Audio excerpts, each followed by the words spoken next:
स्वागत है आप सभी का हमारे क्लास में।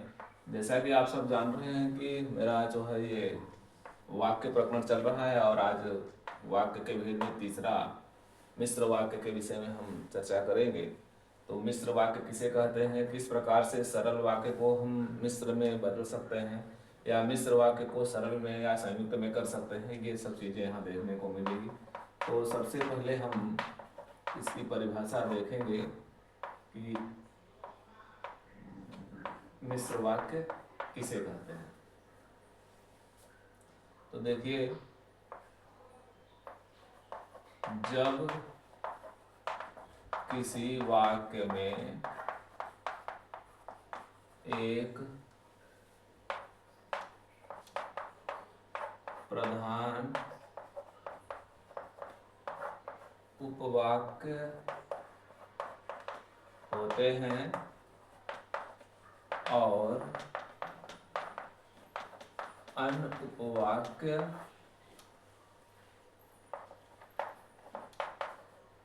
प्रधान वाक्य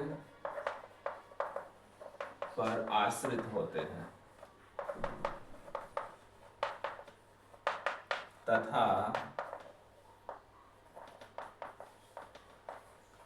आश्रित वाक्य व्याधिकरण योजक चिन्हों से जुड़े होते हैं।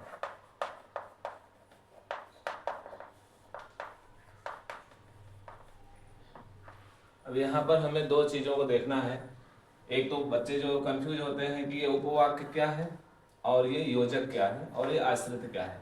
तो मिश्र का मतलब ही होता है आश्रित, जहाँ पर पहला दूसरा वाक्य जो है पहले वाक्य पर आश्रित हो, निर्भर हो, वह स्वतंत्र नहीं होता। संयुक्त वाक्य में दोनों वाक्य जो है स्वतंत्र होते हैं, लेकिन मिश्र वाक्य में जो दूसरा वाक्य होता है वह पहले पर निर्भर होते हैं, आश्रित होते हैं, उसके अनुसार ही चलते हैं। तो और ये जो उपवाक्य है इसमें असमंजस में ना हो, ये भी एक प्रकार का वाक्य ही है। जब दो तीन वाक्य एक साथ प्रयुक्त होते हैं तो उसी वाक्य को हम उपवाक्य कह देते हैं। अब जुड़े कैसे होते हैं दोनों वाक्य? मूल वाक्य यानी प्रधान वाक्य और आश्रित वाक्य किन चिन्हों से जुड़े होते हैं, इसको हम योजक चिन्ह कहते हैं। जैसे पहले देख लिया जाए कि योजक चिन्ह कौन है। जैसे कि, क्योंकि, ताकि, चूंकि, जब, तब, तथा, यथा, यदि, तो, इसलिए, अर्थात, जैसे, वैसे आदि सब। यानी कि, क्योंकि, ताकि, चूंकि, जब, तब, यथा, तथा, यदि, तो, इसलिए, अर्थात, जैसे वैसे। ये जो इसलिए है ये अपवादित है, क्योंकि ये जो है संयुक्त वाक्य में भी देखने को मिलते हैं, इसी को ध्यान से देखना होगा। बाकी ये योजक चिन्ह जहां देखने को मिले, दो वाक्यों को जोड़ने का काम करे, वहां पर मिश्र वाक्य होता है। अब इसको देखना बहुत ही आवश्यक है कि यही योजक है। इसका एक प्रधान मूल जो है विशेषता यह है, विशेष यह देखें कि मिश्र वाक्य में कारण प्लस परिणाम, ये जो है एक साथ देखने को मिलते हैं।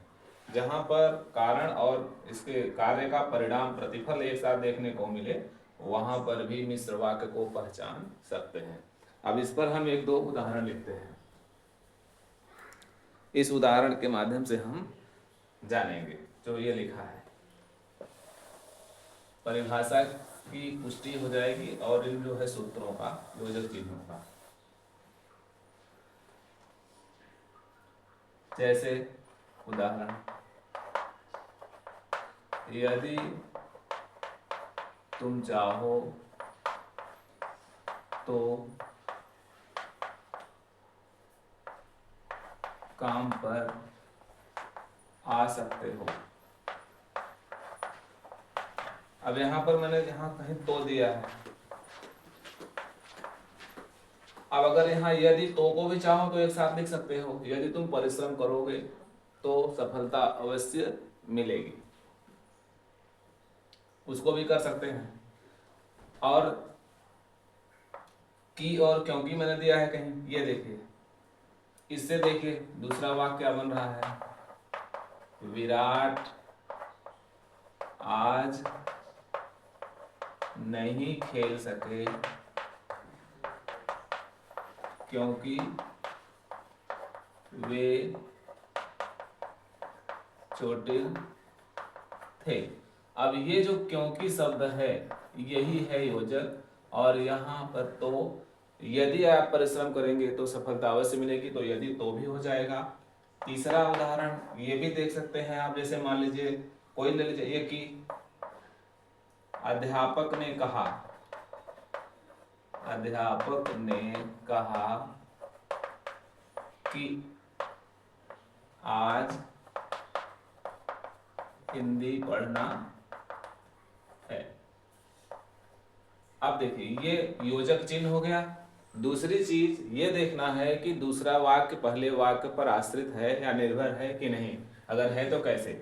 यदि तुम चाहो तो काम पर जा सकते हो, काम पर जाना किसके ऊपर निर्भर है, आपकी इच्छाओं पर, तो जो है दूसरा वाक्य इस पर आश्रित है।